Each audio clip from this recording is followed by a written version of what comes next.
दोस्तों आइए आज के वीडियो में हम लोग माइक्रोसॉफ्ट एक्सेल में अलग अलग तरीका से चार्ट लाना और चार्ट से रिलेटेड कुछ महत्वपूर्ण तथ्यों को समझ लेते हैं।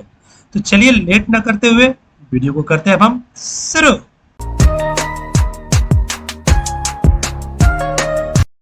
दोस्तों सबसे पहले हम लोग माइक्रोसॉफ्ट एक्सेल वर्कशीट पे चार्ट लाना सीख लेते हैं। तो चार्ट लाने का अलग अलग कई तरीका है, जिसमें से हम आपको कुछ तरीका बताने जा रहे हैं।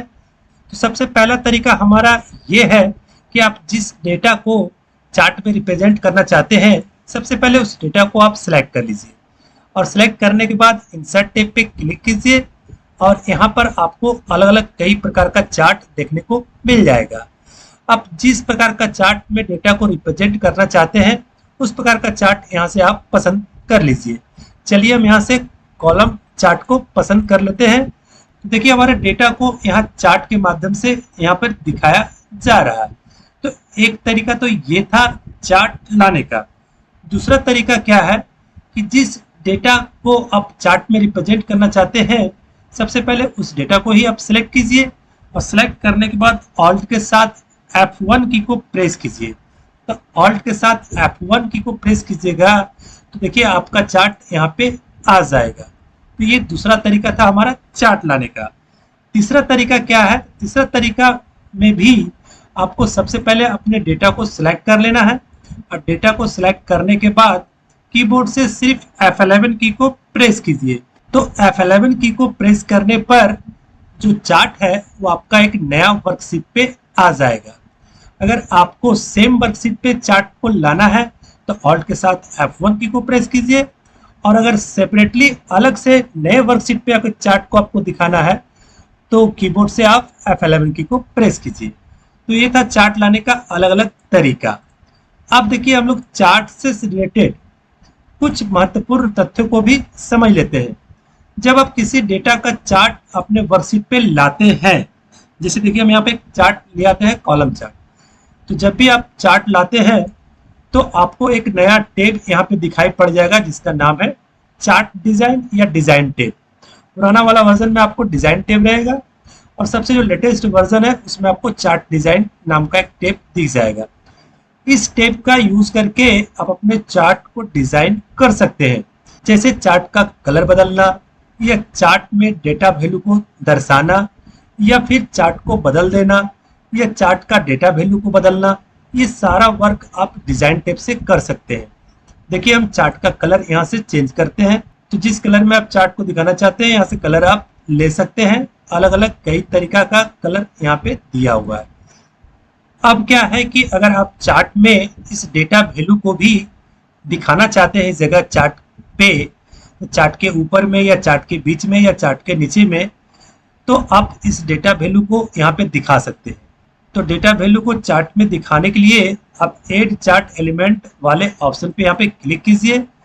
उसके बाद डाटा लेवल पे आप यहाँ पे क्लिक कीजिए। डेटा लेवल पे जब क्लिक कीजिएगा तो आपको यहाँ पर कई विकल्प दिख जाएगा। अलग अलग विकल्प पे जब कर्सर को ले जाइएगा तो आपका डेटा वैल्यू देखिए अलग अलग स्थानों पे दिखाएगा। तो जिस जगह पे आपको डेटा वैल्यू को दिखाना है उस वाले ऑप्शन को चूज कर लीजिए। तो देखिए हम यहाँ पर आउटसाइड इन वाला ऑप्शन को चूज कर रहे हैं। देखिए हमारा डेटा जो वैल्यू है चार्ट का वो यहाँ पे दिखा रहा है। तो इस प्रकार से आप चार्ट में डेटा वैल्यू को भी दिखा सकते हैं। अब आपसे आपका बॉस ने कहा कि इसी डेटा वैल्यू का चार्ट आपको दो तरह का चार्ट दिखाना है, एक तो आपका कॉलम चार्ट और दूसरा आपका पाई चार्ट। तो दो दो प्रकार का चार्ट आपको दिखाने के लिए कहा गया। तो इसके लिए आप कीजिएगा क्या, इसके लिए आप इस चार्ट को कॉपी कर लीजिए। तो कंट्रोल की को दबाए रखिए और माउस से पकड़ करके इस तरह से खींच लीजिए तो आपका चार्ट जो है देखिए कॉपी हो जाएगा। तो हमारे पास अब दो दो चार्ट हो गया है। तो एक चार्ट तो हमारा कॉलम चार्ट रहेगा जिसको कॉलम चार्ट में ही छोड़ देते हैं और इस चार्ट को आप पाई चार्ट पे बदलना है।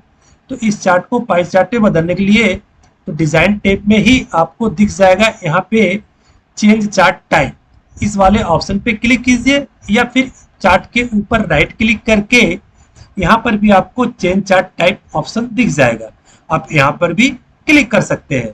चलिए हम यहाँ पर ही क्लिक कर देते हैं। तो इस जगह पे जब क्लिक कीजिएगा तो आपके सामने एक डायलॉग बॉक्स इस तरह का दिख जाएगा, जिसमें आपको अलग अलग प्रकार का चार्ट देखने को मिलेगा। आपको जिस प्रकार का चार्ट चाहिए यहाँ से पसंद कर लीजिए और ओके पे क्लिक कीजिए। तो जो आपका चार्ट था, आपका देखिए उस प्रकार का चार्ट में बदल गया, जिस प्रकार का चार्ट आपने पसंद किया। तो हमारे पास देखिए एक पाई चार्ट और एक कॉलम चार्ट आ गया। इस प्रकार से हम लोग एक ही डेटा को अलग अलग कई चार्ट में दर्शा सकते हैं या दिखा सकते हैं। तो ये तो था चार्ट दिखाना। तो कभी कभी ऐसा भी परिस्थिति आ जाता है कि आपका बॉस ने आपसे कहा कि जो आपका डेटा वैल्यू है, इसमें से कुछ रो को अभी आपको नहीं दिखा रहा है, इसको आप यहाँ से हाइड कर दीजिए। तो अगर किसी रो को या किसी कॉलम को अगर हम हाइड करते हैं या पूरे डेटा वैल्यू को ही अगर हाइड करते हैं, तो हमारा चार्ट जो है यहाँ से हाइड हो जाएगा या चार्ट हमारा जो है खराब हो जाता है। देखिए हम यहाँ से कुछ रो को हाइड कर रहे हैं, सेलेक्ट करके हमने यहाँ से रो को हाइड किया। देखिए हमारा चार्ट जो था ये भी यहाँ से हाइड हो गया।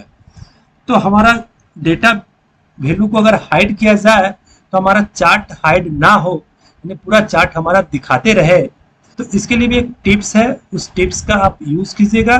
तो अगर आप पूरे डाटा को भी अगर हाइड कर दीजिएगा तो भी आपका चार्ट दिखाते रहेगा। देखिए अभी हमने पूरे डाटा को हाइड कर दिया तो हमारा पूरा चार्ट ही हाइड हो गया। तो ऐसा ना हो तो इसके लिए आपको करना क्या है, तो इसके लिए आप चार्ट को सिलेक्ट कीजिए और चार्ट पे ही राइट क्लिक कीजिए। चार्ट पे राइट क्लिक करने के बाद इस तरह का एक मेनू दिखेगा, इसमें आपको सिलेक्ट डाटा वाला ऑप्शन पे क्लिक करना है। तो इस तरह का एक बॉक्स आ जाएगा। इस बॉक्स में सबसे नीचे लिखा हुआ रहेगा हिडन एंड एम्प्टी सेल।